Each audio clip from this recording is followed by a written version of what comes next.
Jake Ejercito, gustong muling makatrabaho si Kim Chu.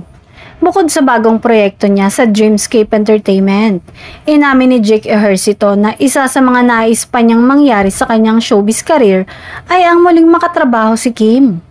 Magkasama ang dalawa sa hit series na Linlang kung saan nakitaan ng chemistry ang kanilang tambalan sa ilang eksena. Dahil dito, marami ding fans ang natuwa at nag-request na sana ay masundan pa ang kanilang collaboration. Ayon kay Jake, hinahangaan niya si Kim hindi lang bilang isang mahusay na aktres kundi bilang isang dedicated at very professional na katrabaho. Aniya, masarap daw kasama si Kim sa set dahil magaan ang working relationship nila at mabilis silang nagkakaintindihan sa bawat eksena. Sa kanyang pagbabalik via Dreamscape, umaasa ang aktor na muling magtatagpo ang kanilang mga landas sa isang proyekto at mabibigyan sila ng pagkakataong magkasama ulit sa isang teleserye o pelikula.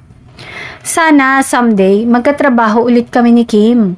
Napakagaling niyang artista at isa siya sa mga talagang nag-inspire sa akin habang ginagawa namin ang Linlang, pahayag ni Jake.